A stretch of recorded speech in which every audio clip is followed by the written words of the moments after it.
No, no creo que sea fundamental. Creo que es deseable que des clases y que compartas lo que sabes, pero no creo que sea fundamental porque no todo mundo tiene el gusto por dar clases.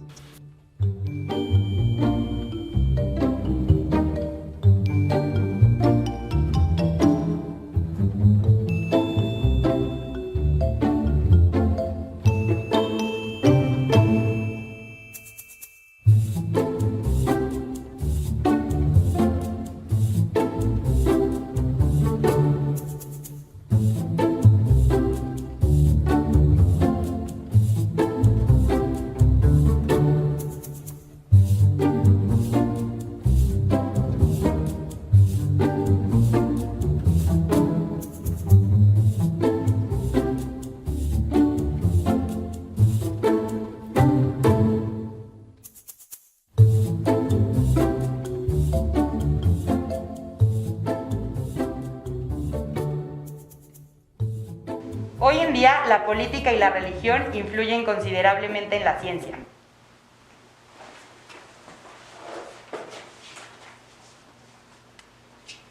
Yo creo que la política y la religión sí influyen en la ciencia porque la mayor parte de los países deciden qué apoyar y qué no apoyar en ciencia y a través de eso pues ejerce la política. A través de ese mecanismo también los grupos religiosos influyen en ese sentido. Y una de las las áreas más evidentes es lo que tiene que ver con la reproducción, investigaciones, células troncales, etcétera, ¿no? Entonces yo sí creo que hay una influencia política y religiosa en lo que se hace en la investigación. Sí hay ámbitos en los que eso es menos y hay mucha más libertad para hacer investigación, pero sí hay una influencia definitivamente. La ciencia tiene un límite moral.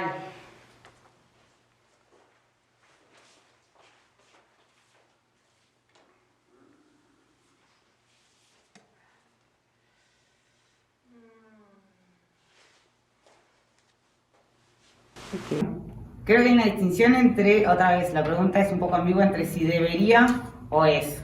Es decir, si creo que si debería, sí, claro. Ahora, en la práctica creo que muchas veces no, y los ejemplos son los descubrimientos científicos que se usan en contra de cosas ético-morales, ¿no? Yo opino que todos los seres humanos somos seres morales porque todos tenemos una visión propia de ciertos valores del bien y del mal y eso influye en cómo planteamos las cuestiones y demás. Toda actividad humana para mí es moral o debería serlo. Si eres investigador, es fundamental dar clases.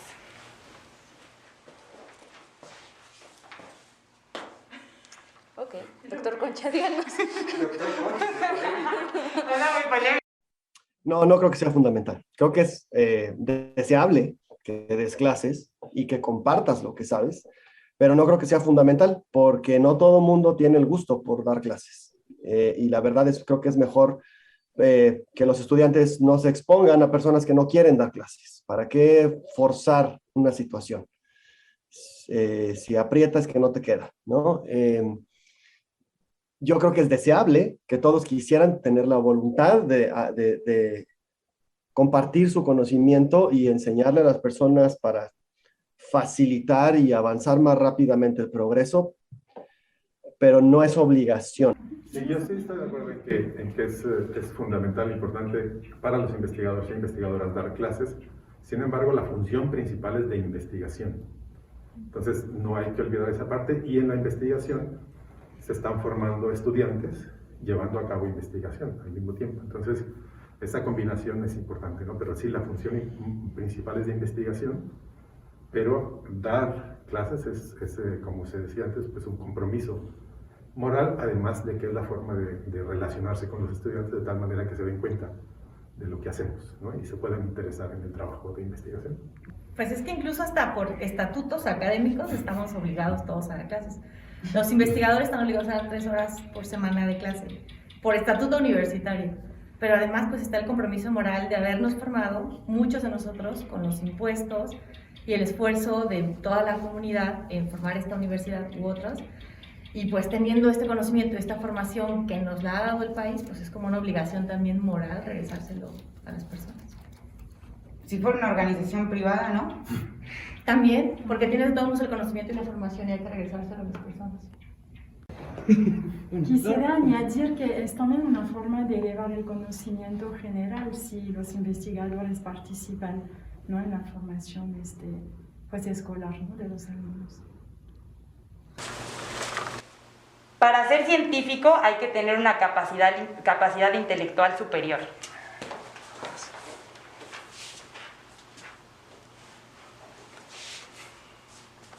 Ok. Bueno, de entrada me parece que es una pregunta por demás soberbia y ególatra. ¿Quién soy yo para decir que tengo una capacidad intelectual superior? Segundo, creo que es verdad que la gente que hace esto es quizá ligeramente más inteligente que el promedio, pero tampoco es que estamos llenos de personas brillantes. Creo que para ser investigador lo que necesitas es una inquietud genuina por entender cosas y ser suficientemente necio para poder hacerlo. Pero ser muy listo, sabrá Dios qué significa eso.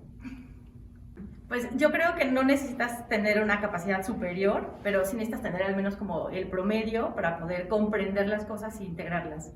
Creo que si tienes problemas para comprender los fundamentos, pues difícilmente puedes dar el siguiente paso.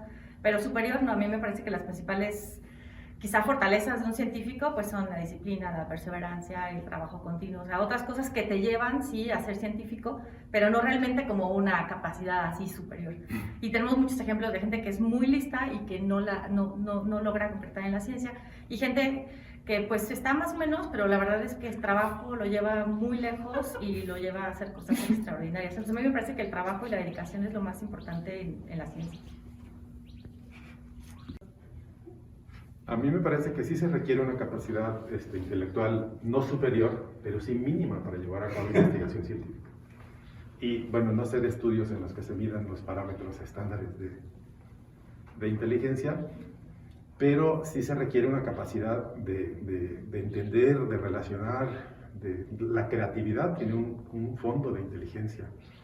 No quiero decir superior, pero sí una buena dosis para hacer esta actividad. Yo creo que la actividad de mis colegas es muy modesta y habla muy bien de ellos y de ellas, pero creo que se requiere una capacidad mínima cognitiva para poder entender problemas complejos e imaginar soluciones para las que se busca una explicación.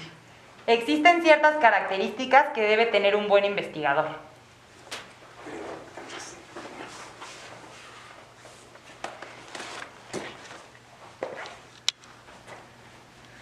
Que ligeramente y no completamente de acuerdo. Es decir, creo que sí hay, pero que son muy variadas. Es decir, que no existe una sola forma de ser un buen investigador, y creo que justamente eso es lo que tienen que aprender los estudiantes cuando están en sus etapas de doctorado, postdoctorado. No todos hacemos ciencia de la misma forma, y hay muchas maneras distintas las cuales te permiten ser un buen investigador, y no tenemos que ir todos por el mismo camino, sino que tenés que encontrar cuál es en el que vos te sentís cómodo o cómoda, y en el cual, por ende, vas a ser mejor, ¿no? Sí, ya. Las diferencias de oportunidades, trato y pago entre hombres y mujeres en el ámbito científico están muy marcadas.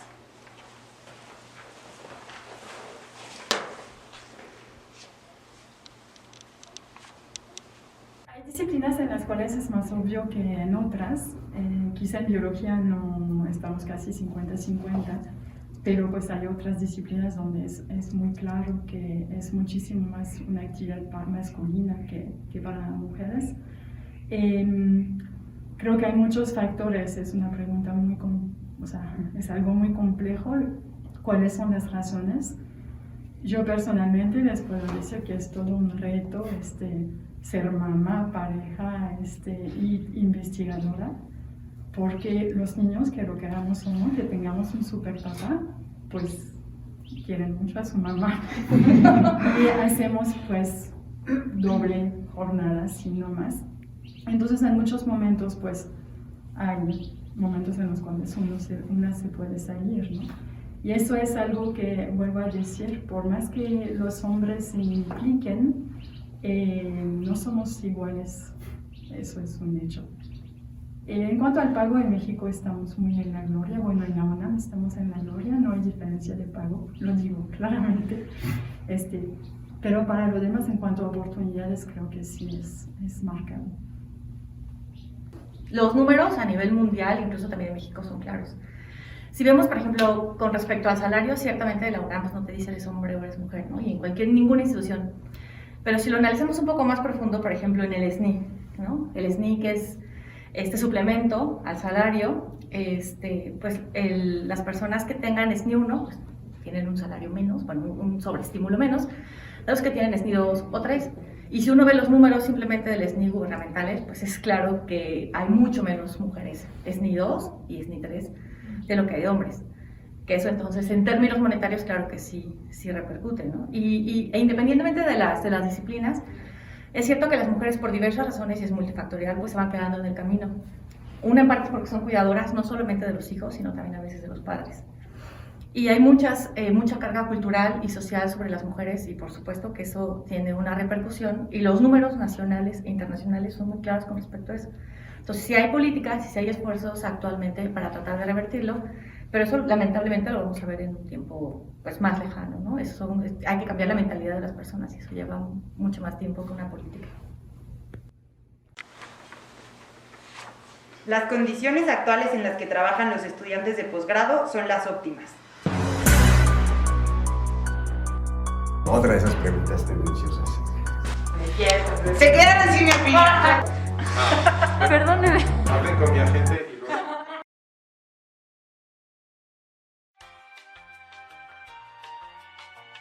Hola Marina. Hola, ¿cómo estás? Bien, ¿y tú?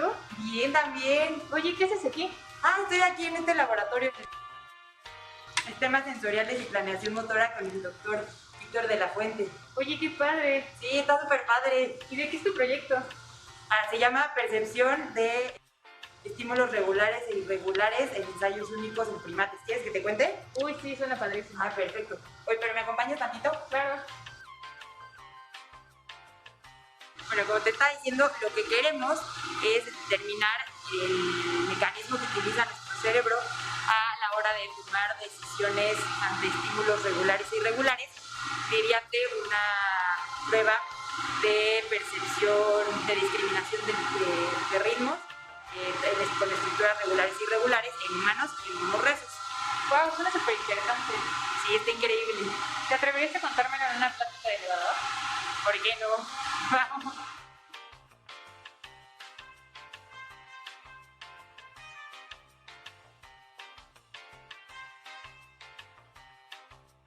Bueno, por ejemplo, en el experimento que hicieron en mi laboratorio con los humanos, lo que hicieron fue que a los individuos se les presentaban trenes de pulsos, ya fueran visuales, auditivos o táctiles, y ellos tenían que decidir si eran estímulos regulares o irregulares y decidían en cuánto tiempo lo hacían. Y nosotros entonces lo que queremos hacer es generar un modelo programar un modelo computacional en el que sea capaz de predecir lo que los individuos van a contestar y en cuánto tiempo lo van a contestar. Y bueno, para esto tenemos dos variables principales de decisión que están continuamente compitiendo entre ellas. Entonces tenemos la variable de decisión regular y la irregular, y cada una tiene su respectivo umbral. Y entonces la primer variable, partimos de que nuestro cerebro va como haciendo una comparación entre el intervalo que está ocurriendo en ese momento menos el intervalo anterior, y a eso es a lo que conocemos como evidencia. Entonces, cuando se va acumulando evidencia a favor de la irregularidad, esa variable de decisión irregular va a sobrepasar su umbral y por lo tanto se espera que ante ese tren de pulsos el participante conteste que fue irregular. Y cuando no hay suficiente evidencia para lo irregular, se espera que llegue primero la variable de decisión regular y por lo tanto esa sea la respuesta ganadora. Y para esto lo que hicimos fue establecer 4 parámetros, que son los umbrales, los valores de los umbrales, que eso quiere decir el tiempo que tiene una variable de decisión para llegar a su umbral, la pendiente, que es la velocidad con la que la variable de decisión regular va a llegar va a sobrepasar su umbral, el ruido, que pues lo que entendemos por ruido es pues, todo aquello que está interfiriendo con que no percibamos el estímulo físico como realmente es, y la constante de olvido de la evidencia, que eso es qué tan rápido, qué tanto vamos acumulando evidencia a favor de la irregularidad. Y bueno, ahorita lo que estamos haciendo es estableciendo los parámetros óptimos y vamos a hacer y vamos a comparar justamente lo que el modelo está prediciendo contra lo que realmente contestaron los sujetos, y para ver entonces cuál es el mecanismo que se está utilizando. Bueno, pues básicamente de eso trata mi proyecto. Wow, está súper padre. Muchas gracias. No, a ti. Cuídate. Bye, cuídate. Hola, soy Brenda y bueno, yo trabajo aquí con la doctora Clark en el laboratorio B14 de endocrinología molecular y les voy a platicar un poquito acerca de una técnica que ocupamos mucho aquí, que es la QPCR. La QPCR es una PCR cuantitativa o también llamada PCR a tiempo real y es un análisis empleado para estudiar la expresión génica. Esta técnica es muy empleada en la investigación, también en el área clínica, en el diagnóstico, en la detección de patógenos y bueno, actualmente es una de las técnicas que declaró la OMS para la detección del virus SARS-CoV-2 del COVID-19. La ventaja que tiene esta técnica respecto a otras PCRs es que no solamente se limita a la amplificación, sino que este mismo análisis arroja la detección del gen de interés y además gracias a esto se puede cuantificar y obtenemos un dato numérico que podemos justamente presentar como una cuantificación y no nada más como un resultado dicotómico de está o no está el gen. El proceso consta de los siguientes pasos. Primero, la obtención de la muestra. Se puede trabajar con DNA directamente de la muestra, DNA genómico, o a partir de una muestra de RNA se tiene que realizar un paso previo que es una PCR acoplada con retrotranscripción. Esta justamente es lo empleado con el virus, ya que el virus, su material genómico, es de RNA. Posterior a esto se realiza lo que es la amplificación, que es como tal la reacción en cadena de la polimerasa, que es la PCR por sus siglas en inglés. Cada ciclo de la PCR consta de los siguientes pasos en los que se lleva a cabo cambios de temperatura. El primero para poder desnaturalizar las hebras en caso de que las hebras del DNA se encuentren pegadas. Una vez separadas, se lleva a la siguiente temperatura, la desnaturalización es a 95 grados centígrados, posteriormente aproximados 55 grados centígrados, es la temperatura en la que se van a alinear los primers. Los primers son pequeños segmentos complementarios a nuestro gen de interés que van a marcar y a limitar el área donde este gen se encuentra dentro de todo el genoma para que la polimerasa pueda empezar a sintetizar DNA. Y justamente esta síntesis y la extensión final de nuestro gen de interés va a ocurrir en el último paso, que es el paso de extensión, a 72 grados centígrados aproximadamente. A los productos de estas amplificaciones los llamamos amplicones y justamente estos amplicones generados durante cada ciclo, ya que este ciclo se repite, es lo que va a cuantificar la QPCR. ¿Cómo se va a cuantificar? Se pueden usar fluoróforos o sondas. En el laboratorio nosotros usamos un fluoróforo llamado Cybergreen. Esta molécula se pega al DNA cuando este se encuentra en su fase de extensión ya de doble cadena. Y bueno, conforme se van generando de manera exponencial más amplicones, estos se van pegando y emitiendo más luz, que justamente es lo que cuantifica el equipo generando una curva. Al final lo que nosotros obtenemos son datos numéricos que nosotros podemos procesar y analizar mediante el uso de genes de referencia, por ejemplo, genes cuya expresión basal no cambia de acuerdo a las condiciones experimentales para poder comparar nuestros genes de interés sobre estos genes, que tanto varía la expresión en distintos grupos experimentales y poder graficarlos. Y bueno, acompáñenme al laboratorio para ver un poco más sobre esta técnica. Necesitamos primeramente nuestras muestras. En este caso yo trabajo 5 condiciones experimentales y tengo aquí ya mi cDNA. Es importante que cada una de las muestras que trabajemos tenga la misma concentración para no tener errores en la cuantificación. Estas muestras ya están diluidas y se encuentran a la misma concentración cada una. Y por acá tengo la mezcla de lo que es mi fluoróforo, que es Cybergreen, con toda la mezcla de reacción, y los primers que voy a emplear, el forward y reverse, también ya están incluidos aquí a una concentración de 20 nanomolar. En este caso voy a ocupar 2 genes, son 2 genes los que tengo interés amplificar, y además voy a ocupar mi gen de referencia o el housekeeping, que en este caso elegí GAPDH, ya que mis muestras corresponden a material genético de células endoteliales. Para la QPCR lo que se necesita es una placa como esta, en la que cada pocito va a requerir de 5 microlitros de del material genético, del cDNA o el DNA, y 5 microlitros de la mezcla que les acabo de comentar del fluoróforo con los primers. Empiezo colocando uno de ellos, en este caso voy a empezar con la mezcla de reacción, que va a colocar los 5 microlitros de cada pozo en un lado de la pared para evitar contaminaciones a la hora de que yo ponga la siguiente muestra. Una vez que terminé de poner de un lado la mezcla de reacción con los primers, lo que voy a hacer enseguida es voltear la placa y del lado opuesto, de la pared opuesta de cada pocito, voy a empezar a poner mi muestra de cDNA. Es sumamente importante cuidar el pipeteo, ya que como hablamos de cuantificación, esto nos podría meter ruido. Además de tratar de no mezclar las muestras, está numerada la placa y ya tengo bien organizado en qué pocito va cada cosa.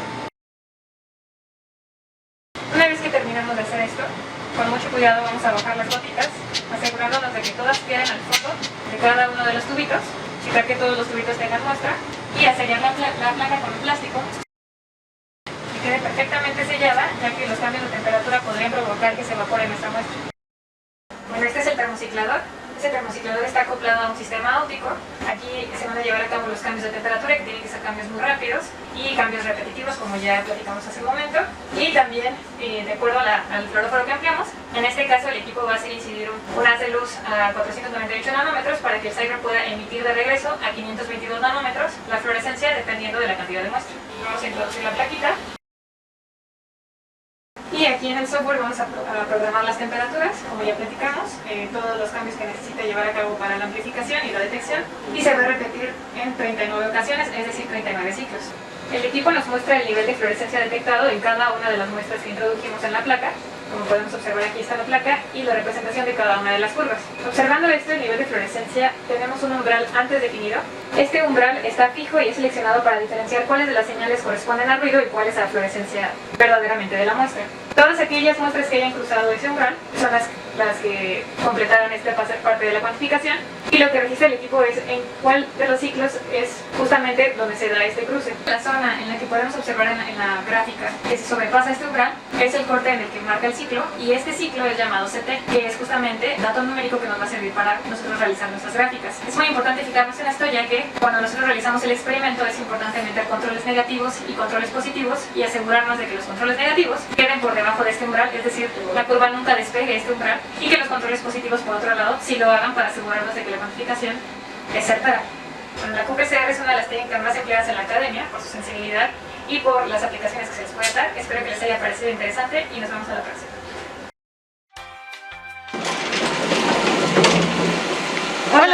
Hola Lau, ¿cómo estás? Muy bien, ¿y tú? Bien, ¿para dónde vas? Voy a mi laboratorio. Órale, ¿cuál es? Es el D04, trabajo con el doctor Juan Riesgo. Oye, qué interesante, ¿y de qué es tu proyecto? Bueno, mi proyecto es con Drosophila melanogaster. Y bueno, es un excelente modelo. Yo trabajo con el sistema nervioso central de Drosophila, específicamente con los cuerpos setíferos. Y bueno, los cuerpos setíferos se cree que se ha visto que es análogo a los vertebrados, lo que es el hipocampo. Y bueno, yo trabajo específicamente lo que son las células de Kenyon. Perdóname, ¿no le piqué? ¿O sí le piqué? Bueno, no sé, pero trabajo específicamente con las células de Kenyon. Y estas, lo que queremos ver es que están relacionadas con la vía visual, el Drosophila. Bueno, ¿me acompañan al laboratorio? Claro, sí, suena muy interesante. Lo que sucede es que nosotros tenemos una mutante que se llama TQ1, se aisló anteriormente en el laboratorio. Con esa mutante es con la cual yo trabajo. Las moscas, Drosophila en este caso, pues no ve bien, no está atraída muy bien a la luz. Y lo que yo hago son pruebas de comportamiento, en donde coloco la mosca y le hago incidir una luz y tiene que ir hacia ella. Hago esto en repetidas ocasiones y también lo hago con larvas. Con larvas es fototaxis negativa, es decir, las larvas normalmente se van hacia la parte oscura. Y en este caso, como las moscas tienen un gen que está mutado, lo que pasa es que las larvas van hacia la luz. Después de estas pruebas de conducta, la parte que todavía me falta por hacer del proyecto es que voy a hacer citometría de flujo, después una RNA-seq, y bueno, ahí voy a ver lo que es el gen que tengo mutado en las moscas. Y pues prácticamente ese es mi proyecto. Wow, entonces, suena padrísimo. ¿Sí? Me encanta. Ya sabes, es Drosophila. Muy bien, pues muchas gracias, me encantó. Bueno, nos vemos. Cuídate, adiós.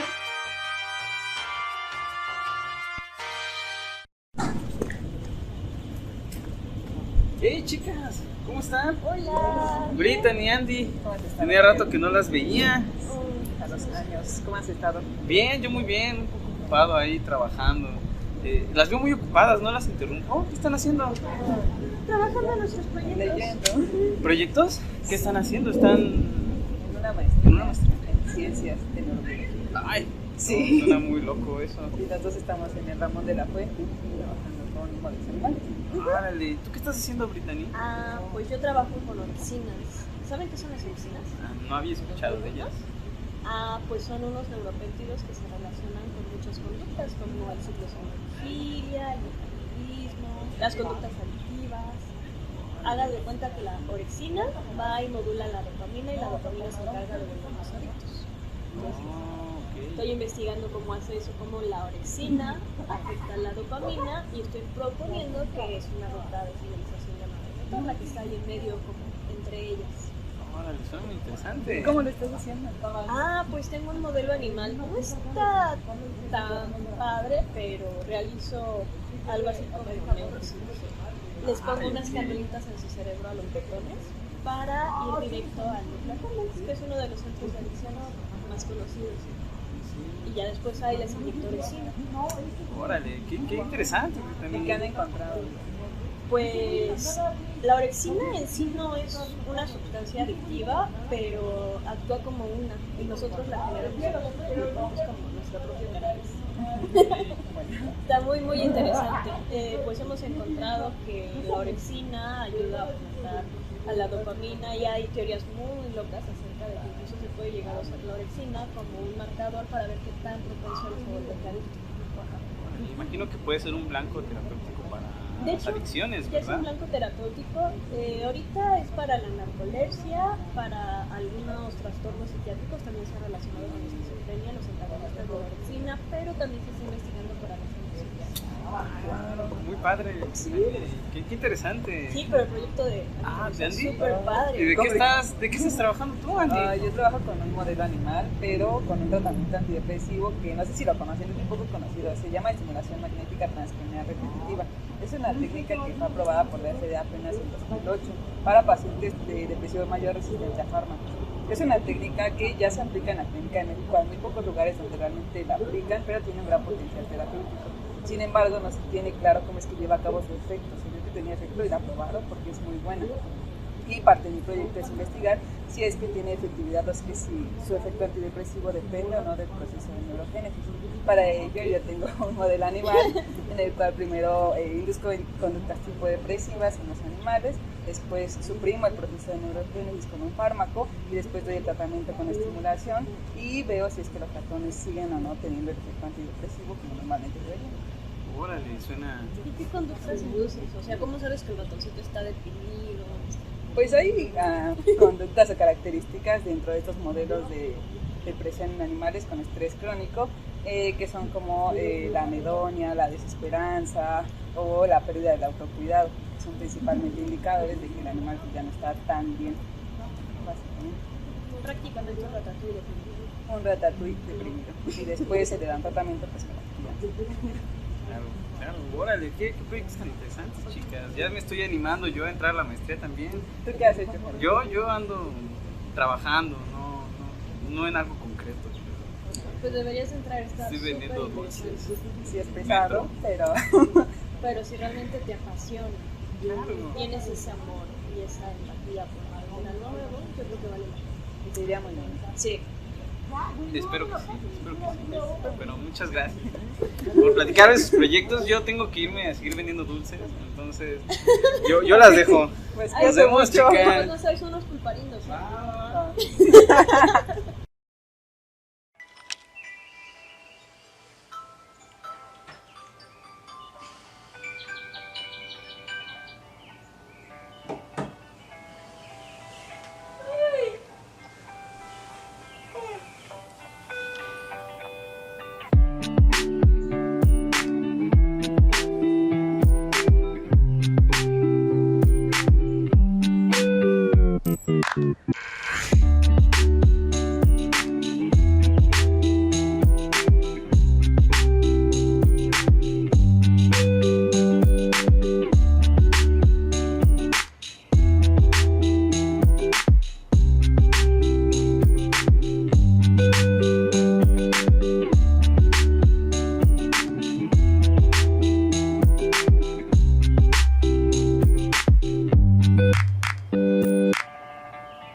Incluso conceptuales, técnicas, del proceso de publicación, del proceso de career development también.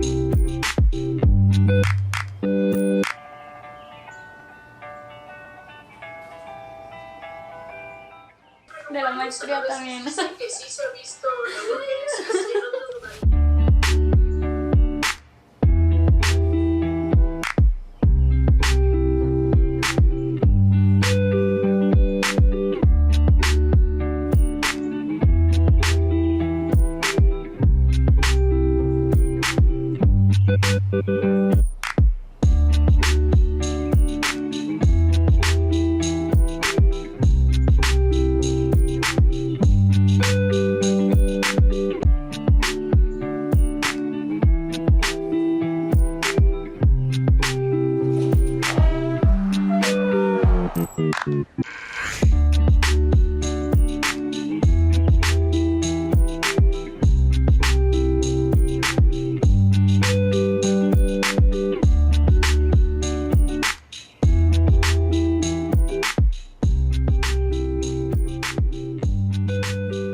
Este es el lugar donde sucede la magia.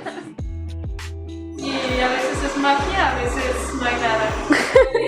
Hoy es día de suerte.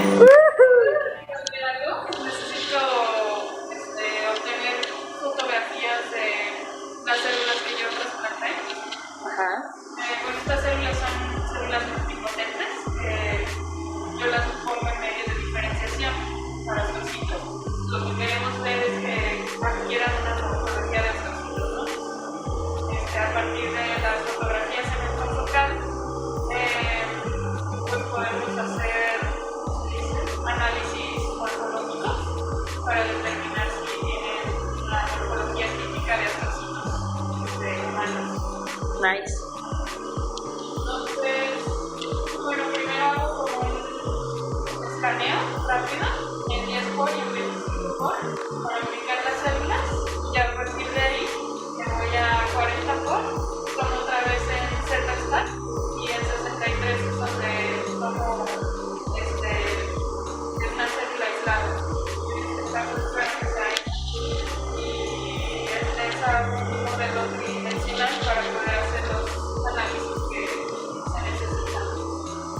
Nice. Con un poco de imaginación, esto es un soma.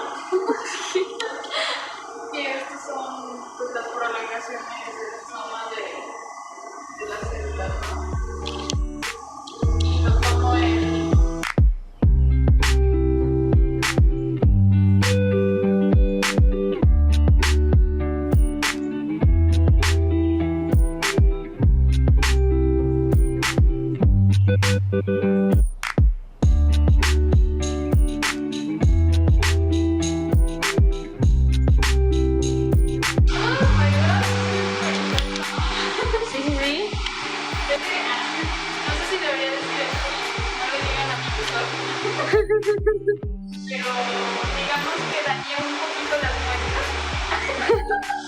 Este está en video. Cuando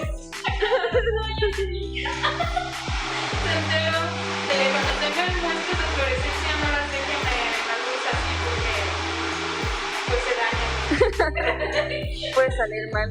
Pero a veces tienen suerte y todavía tienen fluorescencia. Rescatar. Debería salir una fluorescencia mía también. Ah, mira, qué elegancia. Está muy bonita. Muchas gracias. Otra vez no hay nada. Volvemos al vacío. Que no siempre sale toda la primera cita. Hay que batallar. Miren, yo le he cagado y no estoy corriendo en el laboratorio. Doctora Nancy, ¿ve esto?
Las condiciones actuales en las que trabajan los estudiantes de posgrado son las óptimas.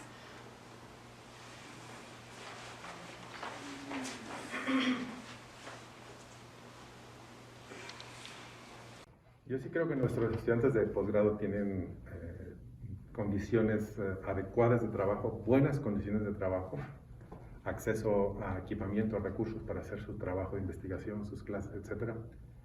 No son las ideales, por supuesto. Y yo diría que uno de los problemas principales de nuestro sistema formativo de estudiantes es que todo el sistema hace mucho énfasis para formar a los estudiantes para que puedan resolver problemas científicos, más que identificar y formular problemas científicos y luego formular maneras de abordarlos creativamente para encontrar las respuestas a esos problemas. Pregunta ambigua. Es decir, la pregunta es, ¿en el INB? En general, bueno, claro, porque yo, por ejemplo, tengo una experiencia muy distinta porque vengo de otro país, ¿no? Entonces, digo, ¿cómo respondo esa pregunta? No sé. Digo, seguramente, es decir, acá creo que están mucho mejores las condiciones de lo que están, por ejemplo, en la Argentina, donde hoy en día los sueldos están muy mal pagos y el acceso que tenés a tecnología es muy, muy vago. Acá considero que está mejor. Creo que uno de los grandes defectos, o que yo a veces también lo pienso cuando me voy a dormir, es que cuando estamos preparando a estudiantes lo que hacemos es prepararlos con una orientación muy académico dirigida. Y la realidad es que las posiciones que hay después en la academia son muy pocas. Y eso me parece un poco injusto. No sé si la pregunta está realmente relacionada a eso o no. Es decir, ¿cómo está la formación? Me parece que está bien, tienen un pasar de vida digno, es decir, están acá, les gusta lo que hacen, nosotros los acompañamos.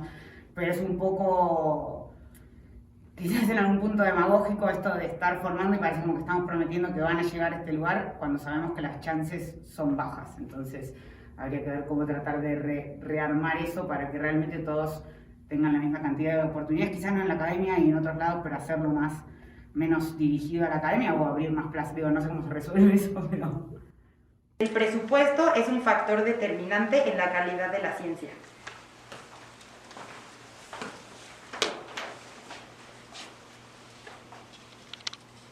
Es un factor muy importante, pero no determinante. Creo que se puede hacer muy buena ciencia con muy bajo presupuesto, ¿no? Yo no sé si sea apócrifa la historia de cuando Einstein le dieron trabajo en Estados Unidos y le dijeron que qué quería, dijo que papel, ¿no? Porque él ya llevaba su pluma, ¿no? Ese era el todo el presupuesto que necesitaba. Obviamente es un ejemplo caricaturesco, ¿no? pero se pueden hacer cosas muy interesantes y experimentos muy padres con pocos recursos.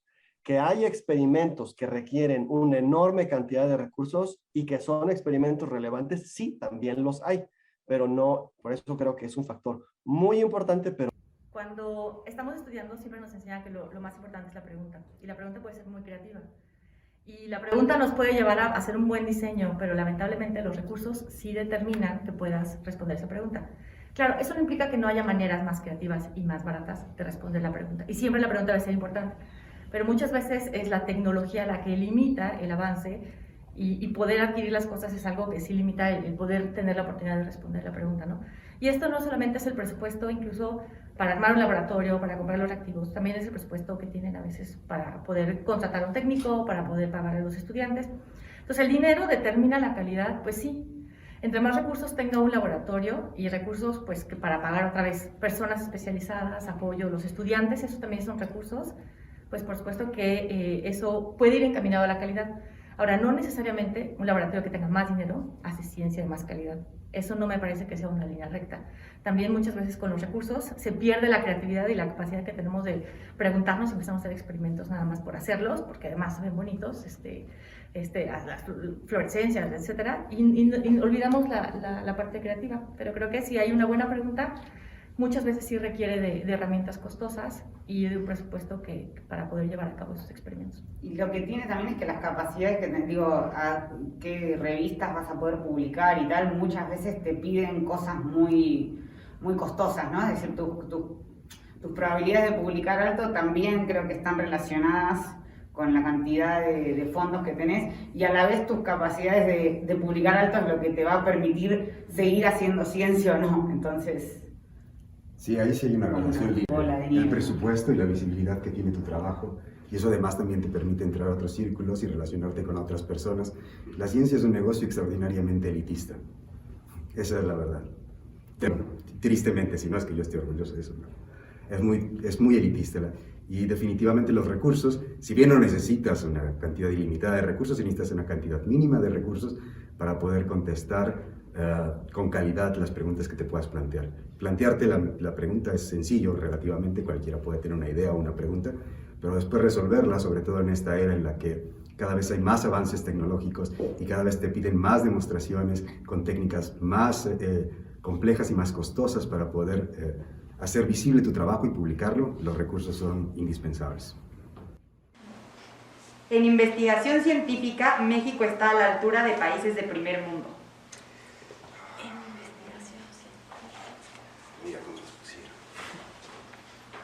¿Puedes repetir la pregunta?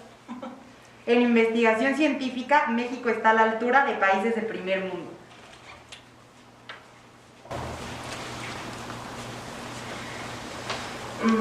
Pues depende de los temas. En algunos temas México sí es muy líder mundial. En otros quizá en neurobiología no tanto, no todavía, pero es todo. Aquí como todo en México es dicotómico, ¿no? México es un país al mismo tiempo de primera y de tercer mundo.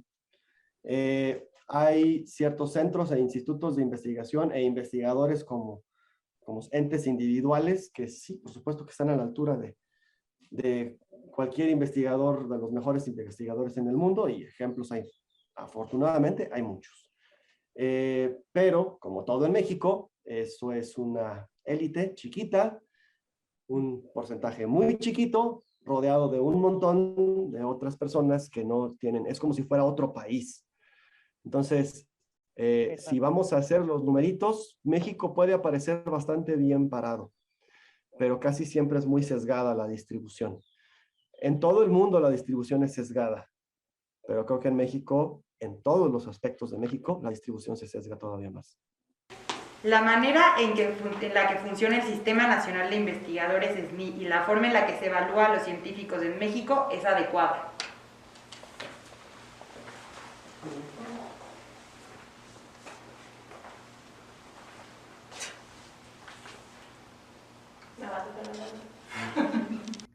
Mi razón de por qué es ligeramente de acuerdo y un poco positivo y no ligeramente de desacuerdo es porque creo que se han hecho algunas modificaciones que me parecen buenas en el reglamento del SNI.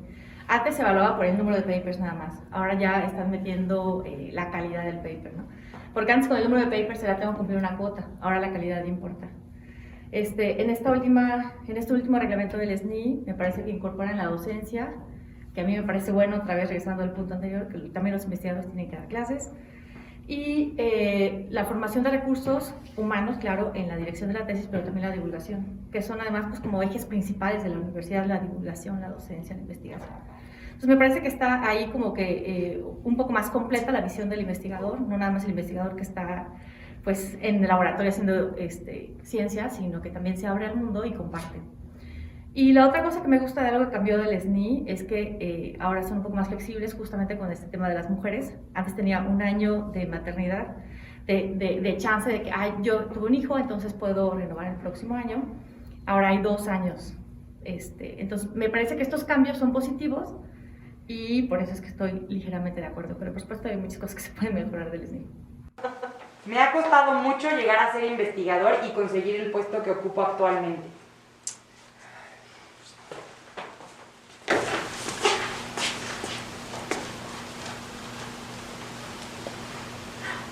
Pues sí, yo sí he trabajado mucho para llegar a donde estoy.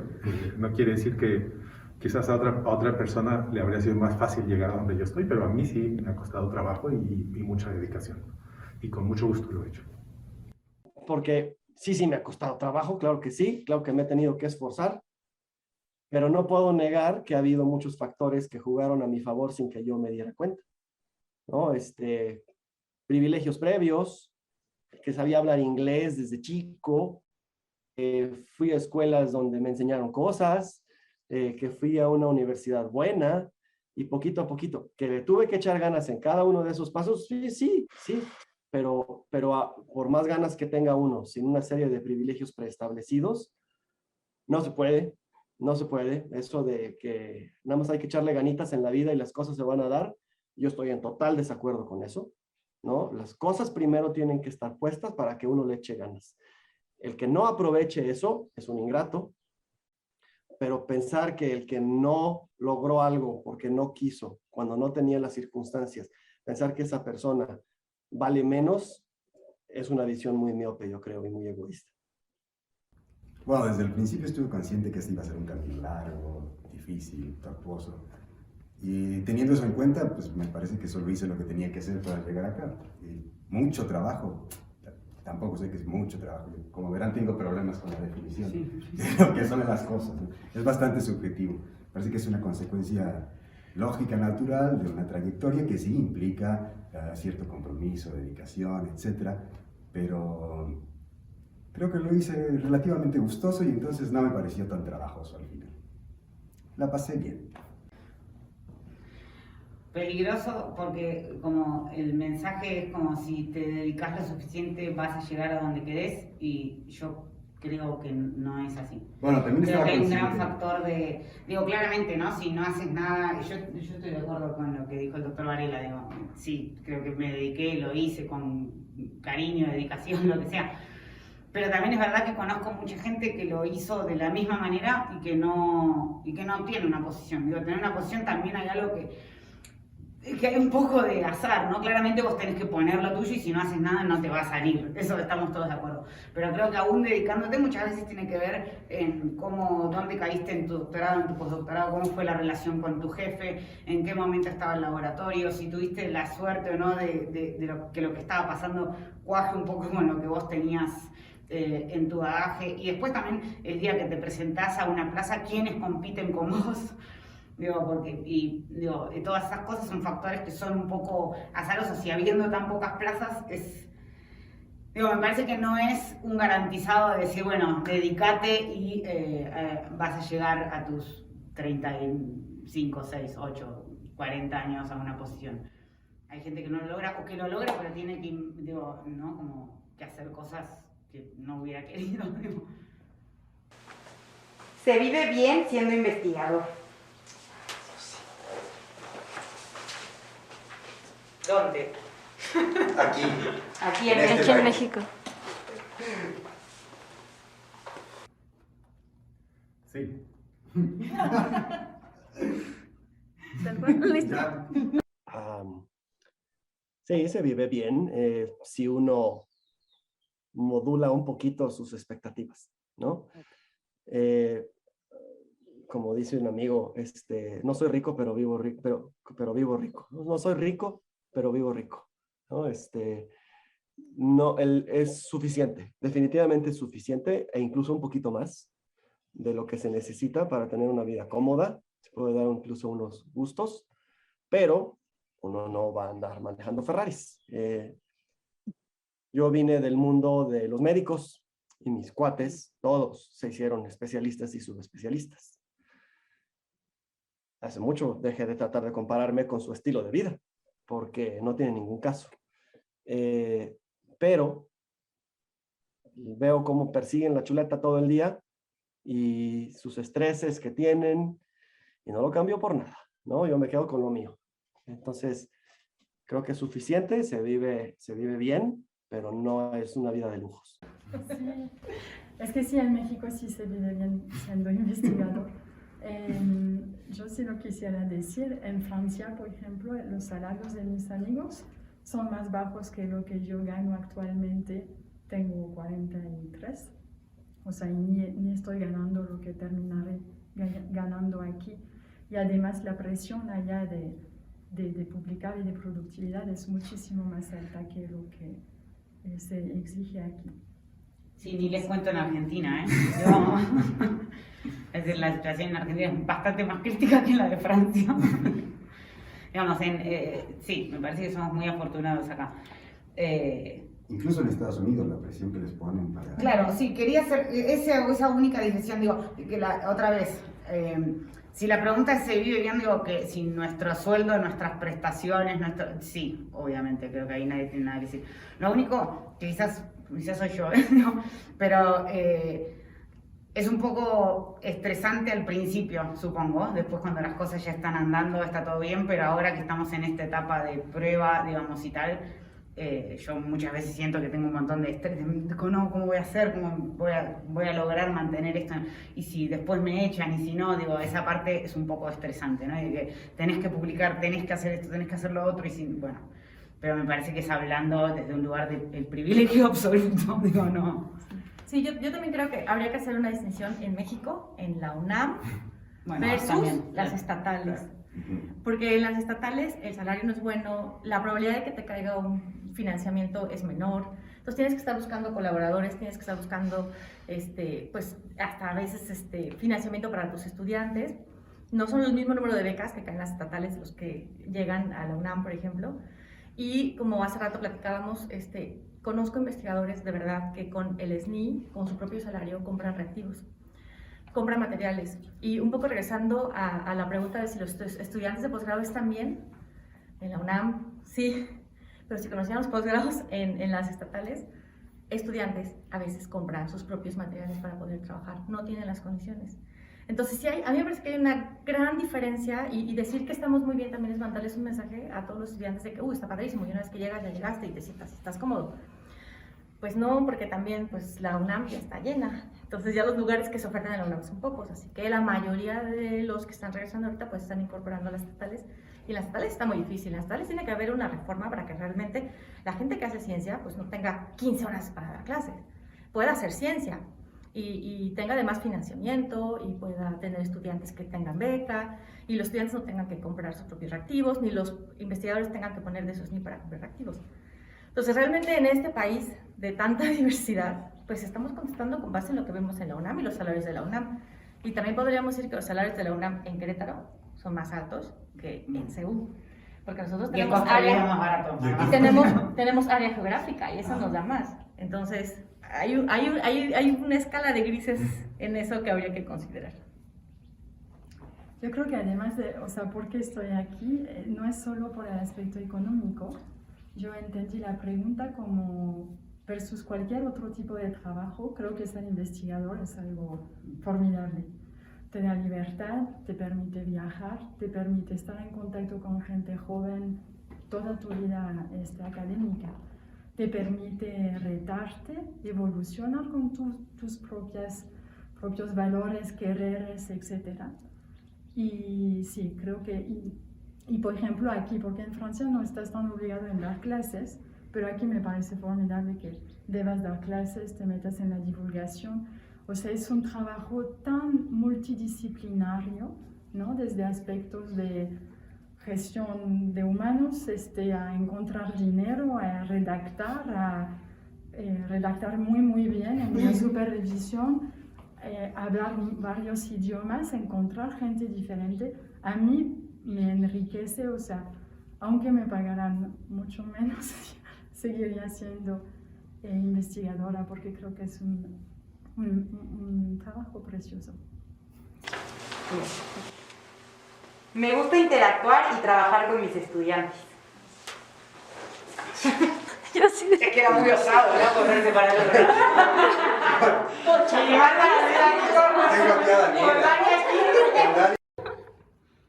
No, sí, aunque no lo parezca a veces, porque podemos tener diferencias, ¿no? La noción que tenemos como tutores de a dónde deberían llegar o las cualidades, capacidades que deben adquirir, pues hace que de repente tenemos roces, pero eso no quita que es algo muy, muy agradable y necesario completamente de la actividad. Algo paralelo a esto es que cuando nos formamos todos, pues aprendes a hacer experimentos, análisis, a interpretarlos, a discutir. Pero cuando regresas y tienes tus estudiantes, nadie nunca te enseñó a hacer manejo de estudiantes. Entonces, pues en el proceso, pues como todas las relaciones sociales, pues tienes que como que aprender, ¿no? Entonces creo que a veces se dan circunstancias en donde los estudiantes y tú tienen que aprender cómo llevarse, pero eso no significa que no sea disfrutable, ¿no? Pero sí estaría padre como aprender un poco cómo manejar un laboratorio para que cada estudiante te puedas comunicar con él de la manera más adecuada, hacer lo que esté feliz, que se desarrolle al máximo, y ese manejo pues a veces implica que también tienes que aprender a manejar tus emociones y a veces no somos tan buenos manejando eso, entonces se vuelve como algo complicado porque es algo, un quehacer humano, pero yo creo que pues todo el mundo siempre disfruta mucho. O sea, es como enriquecedor estar con los estudiantes. Si bien me gusta dar clases, también realmente lo que más disfruto yo es trabajar con los estudiantes y con los y las estudiantes haciendo experimentos y analizando los resultados, discutiendo los resultados de esos experimentos. Aunque a veces por otros compromisos administrativos o de otro tipo se le dedique menos tiempo, o yo le dedique menos tiempo a esos aspectos, pero sí esa es la parte que yo creo la encuentro más edificante, y porque hay un proceso de retroalimentación al ver el crecimiento, la curiosidad, la inquietud de los estudiantes en esa etapa.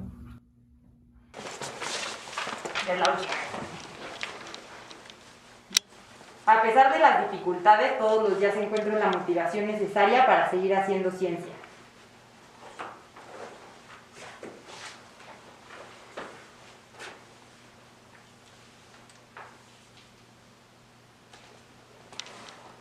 Otra de esas preguntas tendenciosas. Creo que más importante que encontrar la motivación para venir y trabajar, hay que encontrar la motivación para seguir vivos. Si estás bien con tu vida, puedes hacer lo que se te dé la gana y lo harás razonablemente bien. Ponerlo todo en, sí tengo que pararme ahora para ir a hacer ese experimento, es un poco romantizar nuestro trabajo y hay que tomarnos menos en serio las cosas. Problemas va a haber en todos lados y si estás bien, creo que tienes altas chances de encontrar la manera de enfrentarlos y resolverlos. Pero lo importante es estar a gusto con la vida en general, no centrarse tanto en la vida del laboratorio. Sí, que quizás algún día sí no tenés muchas ganas, pero es como cualquier trabajo, ¿no? Te levantás y lo haces. Además, ligeramente de acuerdo, porque si no, no estaríamos acá. Listo,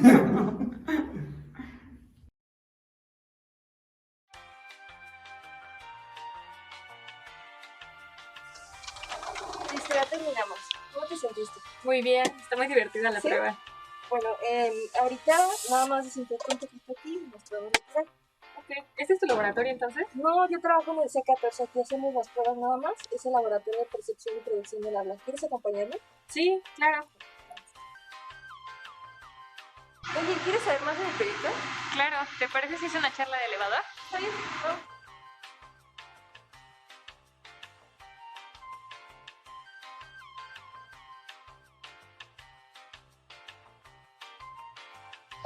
Mira, te voy a platicar de qué se trata mi proyecto en el laboratorio de percepción y producción del habla. Ahí estudiamos características de sincronía del habla y mi proyecto básicamente estudia cómo se relacionan esta sincronía, pero con otros estímulos y efectores.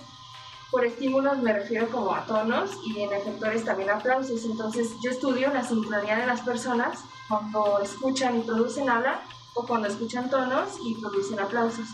Básicamente esto me ayuda a entender por qué el trabajo de mi tutora, Florencia Saneo, que ella publicó hace poco tiempo, porque permite clasificar a las personas en sujetos que se sincronizan o no. Y esto, pues además de ser interesante, predice características estructurales, funcionales y cognitivas del cerebro de las personas. Nosotros queremos saber si eso también se relaciona con los tonos y con los aplausos. Ya llegamos, vámonos. Oye, Nastro, la prueba fue divertida. El tema también está muy padre. Sí, ¿verdad? Está muy bonito. Mira, mi laboratorio es acá, es en Z, pero si quieres pasar por dulces. Sí, gracias.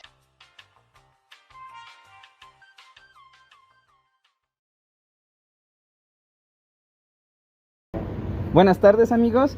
Hoy nos encontramos en la Facultad de Medicina de la UNAM, en Ciudad Universitaria, en la CDMX. Y bueno, estamos con mi amigo David Poblano.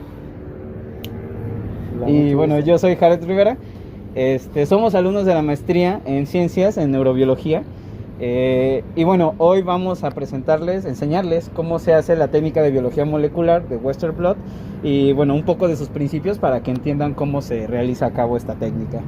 Vamos a trabajar, Poblano. Vámonos. Bueno, ya nos encontramos dentro del laboratorio. Y bueno, déjenme explicarles qué es el Western blot.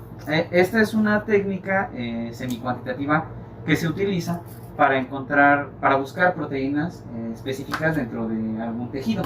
Entonces, su fundamento se basa en que en la electroforesis nuestra muestra, en este caso la proteína, se va a separar dependiendo de sus diferentes pesos moleculares.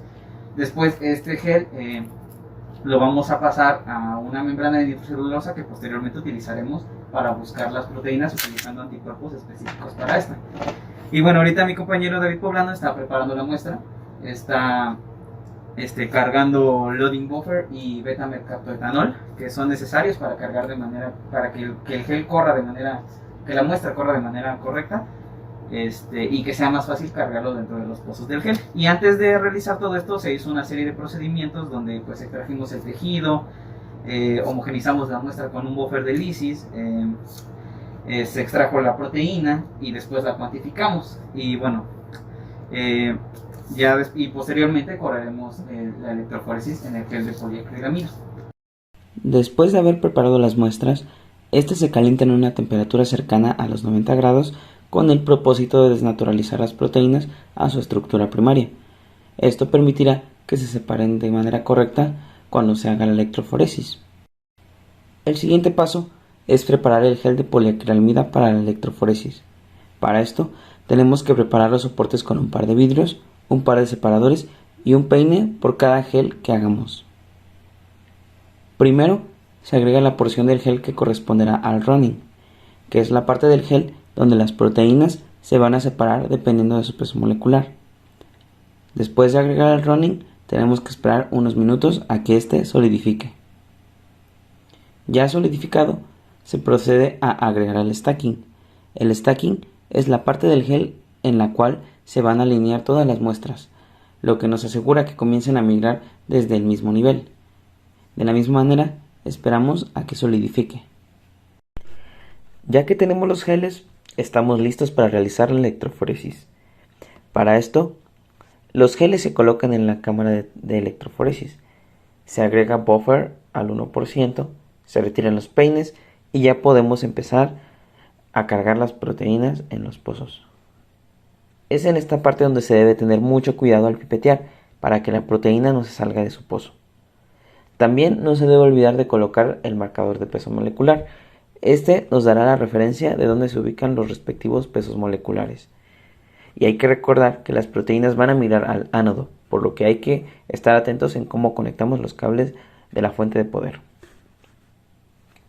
Cuando ya tengamos cargadas todas las muestras, ajustamos la fuente de poder. Al inicio es recomendable correr el stacking a un voltaje bajo.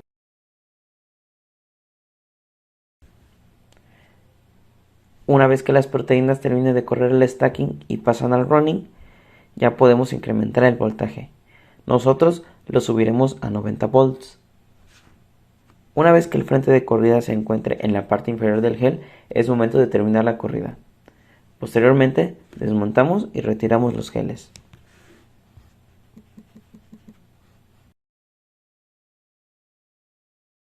El siguiente paso es la transferencia. Para esto, retiramos los geles con sumo cuidado de los cristales. Los geles se acomodan sobre una membrana de nitrocelulosa y se colocan dentro de un cassette entre papel filtro y unas almohadillas, como si fuera un sándwich.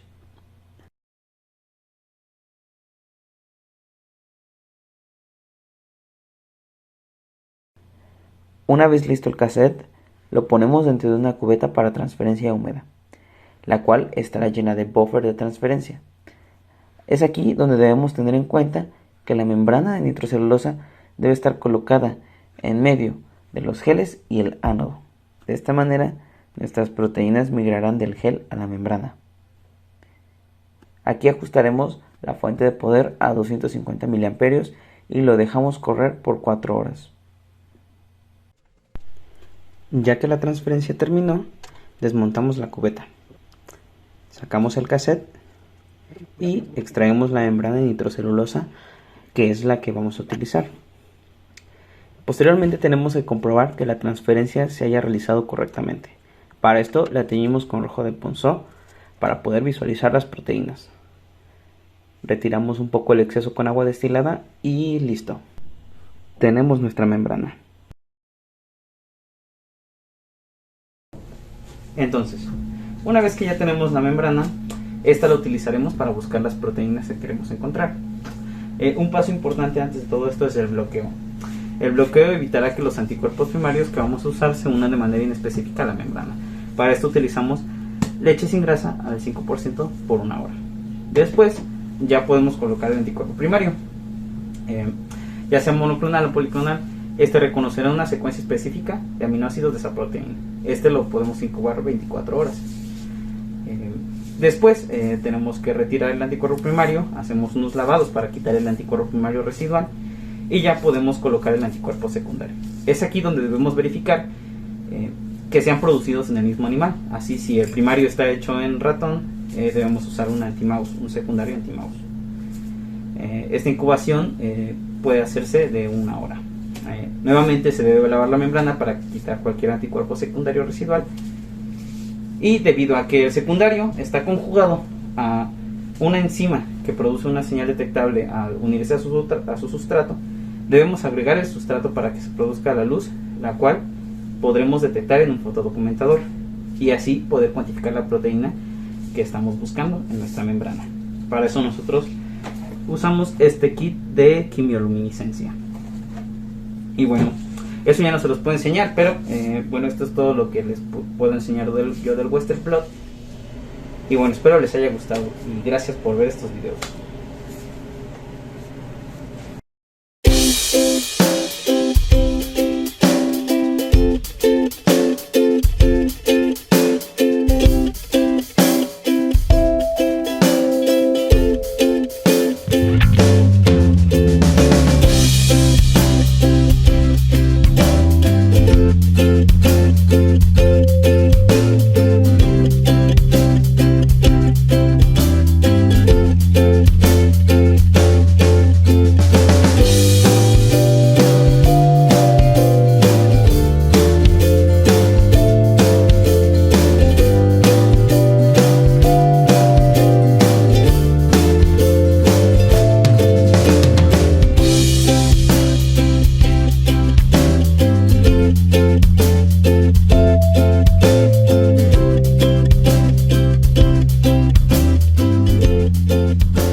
Hoy vamos a platicar sobre un concepto que se llama angiogénesis. Es una palabra que te va a parecer muy extraña, pero tú y yo vamos a platicar y ayudarnos a entender un poquito, ¿sí? ¿Estás de acuerdo?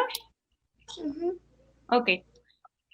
De casualidad, ¿sabes qué son los vasos sanguíneos? ¿Has escuchado vasos sanguíneos?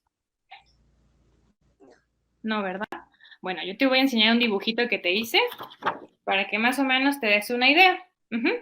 Los vasos sanguíneos son como tubitos que nos recorren todo el cuerpo, como si fueran carreteras, ¿sí? Por esos tubitos pasa la sangre. Y son como carreteras, porque las carreteras pues llevan a toda la ciudad, aquí llevan a todo el cuerpo. ¿Y para qué sirven las carreteras? Para que pasen los carros. Exacto, para que pasen los carros. Entonces los carros pueden viajar por las carreteras. Y igualmente en los vasos sanguíneos pasan muchas cosas. Por ejemplo, ¿qué hacemos cuando respiramos?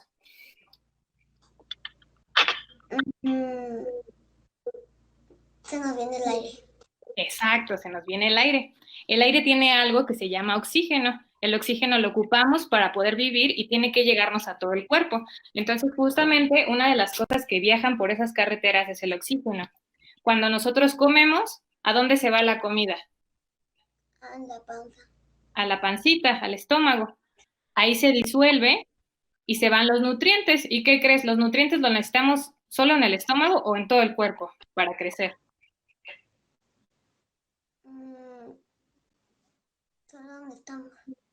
En todo el cuerpo necesitamos comer, ¿verdad? Para crecer. Entonces los nutrientes también viajan por estas carreteras para poder nutrir todo nuestro cuerpecito. Entonces cuando nosotros nacemos ya tenemos estas carreteras muy listas en todo el cuerpo. Es lo que nos ayuda a crecer. Entonces nosotros no necesitamos construir nuevas carreteras, pero hay momentos en los que sí necesitamos nuevas carreteras. Para que pasen más coches, más nutrientes, más cosas. Por ejemplo, ¿qué pasa cuando nos cortamos con un cuchillo? Nos sale sangre. Exacto, nos sale sangre y es porque rompimos una de esas carreteras. Rompimos el tubito por donde pasa la sangre y por eso se nos está saliendo. Entonces lo que necesitamos es reparar esa carretera. Y eso es lo que hace ese tubito, se vuelve a formar para poder sellarlo y ya cuando se quita, ¿qué pasa? Ya se curó, ¿no? Entonces eso es bueno para nuestro cuerpo. Eso es para curar una herida. El tubito se rompe y hay que volverlo a formar. Ese proceso es a lo que llamamos angiogénesis, que es formar nuevos tubitos cuando pasa un evento como estos.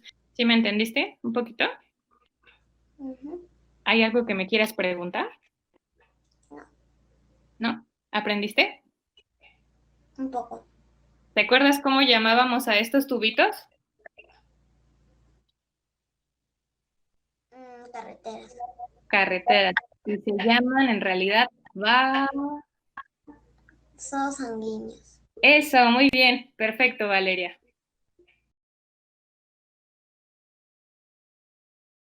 Nosotros vamos a platicar un poquito acerca de un proceso que se llama angiogénesis. ¿Sí? No sé si lo hayas escuchado. No, no lo había escuchado. Es una palabra que a lo mejor suena muy rara. Es algo que se lleva a cabo en nuestro cuerpo. Y bueno, vamos a tratar de explicar un poquito en qué consiste, ¿sale? Sí. Ok, mira. Bueno, ¿has escuchado hablar de los vasos sanguíneos? Sí, creo que sí. ¿Qué son los vasos sanguíneos? ¿Qué crees que sean o qué has escuchado? No, o sea, le escuché hablar de eso, pero no sé qué son. ¿O qué te imaginas que es un vaso sanguíneo? ¿O a qué te Un vaso con sangre. Exacto, muy bien. Sí, básicamente es eso. Nosotros, en el cuerpo, la sangre, pues no somos como un saco lleno de sangre, ¿no? Tenemos de sangre, sí, tenemos órganos y todo eso. Exactamente. Entonces la sangre viaja por unos tubitos y a eso le llamamos vasos sanguíneos. Y es importante que pues lleguen a todo el cuerpo, ¿no? Sí. En general. Bueno, entonces, ¿para qué te imaginas que necesitamos nosotros este sistema, estos tubitos? Para poder vivir prácticamente. Exactamente, para poder vivir, porque hay muchas cosas que viajan por allí. Por ejemplo, cuando respiramos, absorbemos algo del aire que viaja y va a los tejidos. ¿Sabes qué es? Pues jalamos el oxígeno. Exactamente, muy bien. Justamente el oxígeno es el que transporta la sangre por los tubitos y lo lleva a todos los tejidos para que podamos vivir. También nutrientes y otras sustancias necesarias en las células. Sí. Entonces, Cuando nosotros estamos ya grandes, este sistema ya está perfectamente bien funcionando y completito. Ajá. No necesitamos nuevos vasos. Bueno, sí necesitamos nuevos vasos, pero ya no se están generando. Esos se generan cuando nos estamos desarrollando, que no tenemos, apenas se empiezan a crear, pero ya en una etapa adulta ya los tenemos hechos. Lo que sí pasa es que le salen ramitas. Estas ramitas salen cuando perdemos un vaso, por ejemplo. Ese es uno de los ejemplos. ¿Cómo te imaginas que podríamos perder un vaso? Pues heriéndonos, o sea, pegándonos bien feo. Exactamente, sí. El ejemplo más clave es eso, nos cortamos, y pues ya rompimos ahí un vasito, por eso nos sale sangre, ¿no? Sí. Entonces ahí necesitamos que uno de los vasitos que esté cercano a la herida, pues haga una ramita, ¿no? Para que compense el que perdimos y no perdamos más sangre y pueda cerrar bien la herida. Sí. Pero hay otras ocasiones en las que no necesitamos que crezcan, y si crecen nos hacen daño o es parte de alguna enfermedad, es un signo de alguna enfermedad. ¿Entendiste más o menos el concepto? Sí. Ok, a ver, ¿me podrías entonces platicar un poquito qué entendiste de la angiogénesis? Pues entendí que es como el arte del cuerpo humano, ¿no? Es como lo que estudia del cuerpo humano y las enfermedades que hay en él. Sí, la angiogénesis como tal es un proceso, parte del cuerpo humano, que hace referencia a cuando estos vasitos se ramifican. Ajá, eso es lo que es la angiogénesis. Los vasos se ramifican. ¿Ok? Sí. Mira, el tema se llama angiogénesis. No sé si lo hayas escuchado. No. Seguramente has escuchado sobre los vasos sanguíneos. Sí. ¿Sí? ¿Qué son los vasos sanguíneos? Es donde circula la sangre. Exactamente, circula por estos vasos que son como tubitos. Sí. Imaginemos una pared, ¿no? Sí. Ladrillos. Cada ladrillo sería una célula. Bueno, más o menos así, cuando están las celulitas acomodadas, organizadas, forman tejidos. Y es así como pueden formar los órganos y llevar a cabo las funciones y pues mantenernos vivos, ¿no? Sí. Entonces, imagínate esta misma pared con ladrillitos, pero formando un cilindro. ¿Sí? Ok, sí. Entonces, eso es lo que es un vaso sanguíneo. Entonces, pues está el sistema más o menos así, ¿no? Que pasa por todos lados. La angiogénesis como tal, esa palabra significa la generación de nuevos vasos sanguíneos a partir de los que ya existen. Okay. Cuando nosotros somos embriones, o sea, es decir, estamos apenas desarrollándonos, no tenemos todavía completos los vasos, entonces se forman desde cero, digamos, ¿no? Sí. Pero cuando ya somos adultos, ya los tenemos perfectamente hechos. Entonces, cuando forman las ramificaciones, es cuando se llama el proceso angiogénesis, porque lo forman a partir de unos que ya existen, nada más se forman las ramitas. ¿Sí? Esto no creas que pasa todo el tiempo, pasa en situaciones muy particulares. ¿Te imaginas alguna situación en la que necesitemos que se haga una ramita de vaso? Cuando perdemos sangre. Exacto, muy bien, perfecto. Ese es el ejemplo más clásico y de hecho en el que más lo utilizamos. Por ejemplo, si nos cortamos, pues ahí se interrumpió, ¿no? Entonces tiene que crecer la ramita. Pero también ocurre de manera patológica. Seguramente has escuchado hablar del cáncer. Sí. ¿No? O de los tumores, ¿no? En este caso. Un tumor primero necesita crecer, ¿no? ¿Y qué necesita para crecer? Pues un cuerpo, sangre. Porque, ¿qué obtiene de la sangre el tumor? O la célula que es cancerosa. Pues los nutrientes. Exactamente. Y los nutrientes viajan en la sangre. Entonces, cuando el tumor está en el órgano, necesita que estos nutrientes le lleguen. Entonces, ese tumor, esas células tienen la manera de convencer, arrastrar al vasito, dame una de tus ramitas para poder tener nutrientes. Y así crecer. Entonces, cuando esto logra suceder y el vasito logra llegar al tumor, el tumor se nutre de nutrientes, va creciendo. ¿Y qué crees que también pueda pasar? Ya después, ya que está muy grande. Pues se va a extender, se va a seguir extendiendo. Exactamente, diste en la clave, extenderse. y justamente lo hace viajando a través de los vasos. Gracias. Bueno, vamos a comentar aquí platicando un poquito acerca de un tema que se llama angiogénesis. No sé si ya lo hayas escuchado. No recuerdo muy bien sobre él. Ok, no hay problema. La definición de angiogénesis es la generación de nuevos vasos sanguíneos, pero a partir de vasculatura que ya existe. ¿Sí? Okay. Nosotros en el desarrollo embrionario ocurre un proceso que se llama vasculogénesis. La diferencia es que aquí pues se están sintetizando de nuevo, ¿no? O sea, no había vasos, se están generando los vasos con la vasculogénesis. Claro que después también ocurre angiogénesis para poder distribuirlos y que se vayan formando los órganos, ¿no? Tú sabes lo importante que es que circulen los nutrimentos y todo, ¿no? Y entonces la angiogénesis es más bien el desarrollo de estas ramificaciones. Ajá. Y bueno, es un tejido y está formado por unas células que se llaman células endoteliales. Entonces, es un proceso, el proceso podría sonar sencillo formar una rama, pero es un proceso que está bastante restringido, ¿no? En la etapa adulta no ocurre todo el tiempo, ocurre bajo ciertos eventos particulares. ¿Se te ocurre alguno donde necesitemos la angiogénesis? Pues cuando sufrimos alguna cortada o cuando nos operan. Precisamente, sí. Pues primero necesitamos estimular la angiogénesis y para esto pues son muchas cosas, ¿no? Todas estas moléculas que estimulan la angiogénesis lo llamamos moléculas proangiogénicas, ¿no? Bastante fácil, proangiogénicas. Entonces, bueno, ¿cómo crees que se llame a su contraparte?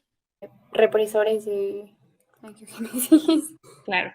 Digamos que para abreviarlo, antiangiogénicas, ¿no? Moléculas proangiogénicas y antiangiogénicas.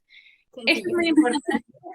Sí, me gustaría como compartir este aspecto porque es sumamente importante. El proceso de la angiogénesis es un perfecto balance entre las moléculas proangiogénicas y antiangiogénicas. ¿Por qué se te ocurre que es necesario que haya este balance? Pues porque si no estaríamos generando vasos sanguíneos sin un control. A lo loco, ¿no? Sí. Justamente, exacto. Y es así también como se favorecen muchas de las patologías, ¿no? Cuando hay una desregulación. Entonces, es muy importante este concepto, ¿no? Que hay mecanismos para promoverlo, pero también para frenarlo, ¿no? Para limitarlo. Y bueno, la angiogénesis está involucrada en patologías como las retinopatías, que son las afectaciones en la retina del ojo, en la ceguera y eso. También en el cáncer, en la artritis. ¿Tienes algún otro comentario, Fer? No, creo que por el momento no. Excelente. Bueno, creo que esto sería todo de tu participación y te agradezco muchísimo que hayas participado con toda y la premura. No hay de qué. Cuando se pueda, aquí estamos. Muchas gracias, Fer. Muchísimas gracias.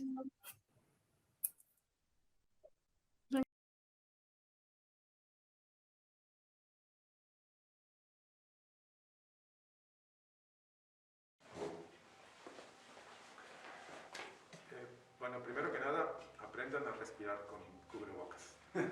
Fundamental, porque nos queda todavía un par o quizás más años. Los comentarios que les podría hacer al respecto de una carrera científica o de ustedes que están al inicio de una carrera científica, yo les sugeriría que identifiquen problemas científicos interesantes, temas científicos interesantes que pueden en sí mismos abordar problemas científicos, problemas de la naturaleza interesantes, en nuestro caso en el ámbito de las neurociencias. Hay muchas posibilidades, por supuesto. Otro puede ser que sean temas que buscan mejorar un método diagnóstico o mejorar algún enfoque terapéutico para alguna enfermedad.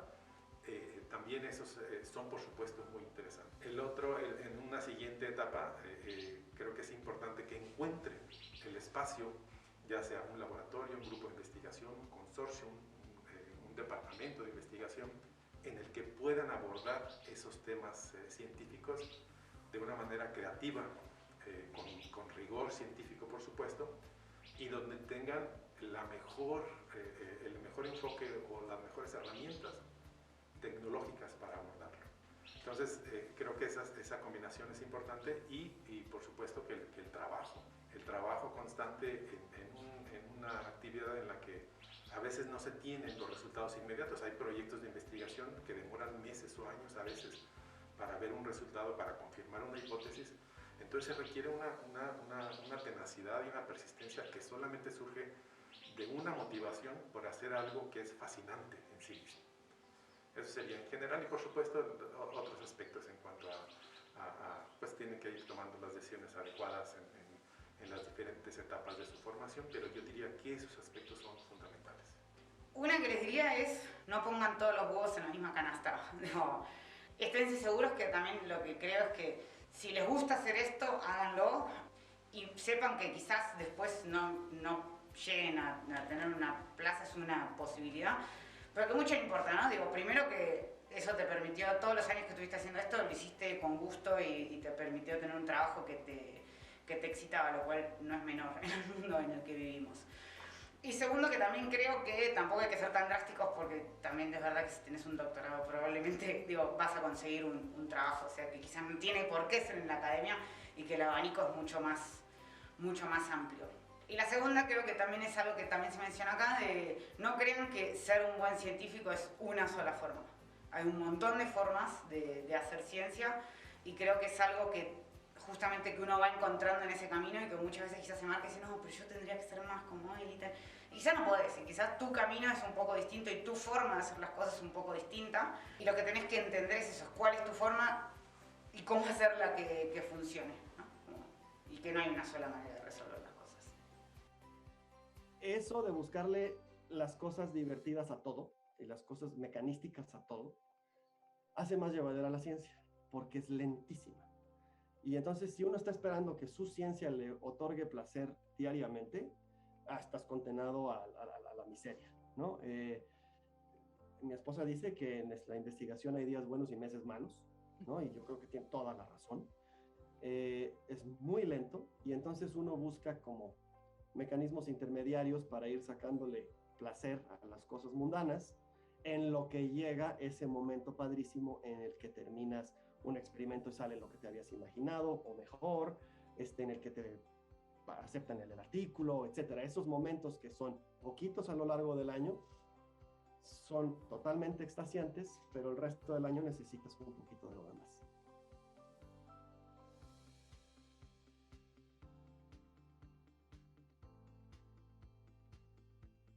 Pues creo que los invitaría a que se pregunten a lo largo de su carrera académica si quieren ser científicos.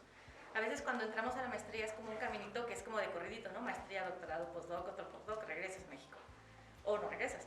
Pero se vale que terminen la maestría y que digan, la verdad es que a mí no me gustó hacer ciencia. O se vale que estén a la mitad del doctorado, que terminen el doctorado, después del postdoc, que ya tengan un trabajo, que se den cuenta que no les gusta. Y creo que esto de plantearse carreras alternativas es muy bueno, porque quizás en México no hay tanta visibilidad de otras opciones, y entonces sentimos que pues si ya le invertí 6 años en esto, pues no, es que no me siga. Pues no, es mejor invertirle 6 años en una formación que ustedes ya tienen y decidir cambiar y no continuar con una carrera que probablemente no les guste. Y la otra es también en ese sentido, o sea, yo creo que siempre pregúntense si están bien, o sea, si se sienten bien, porque si bien es cierto que pues todos queremos que nuestros estudiantes saquen resultados y queremos publicar y queremos producción, pues también es importante que los estudiantes estén bien, y muchas veces se meten en un ambiente de mucha ansiedad y de mucho estrés, y a veces necesitan un espacio, y a veces necesitan comunicárselo al tutor, a veces necesitan hacer redes de apoyo.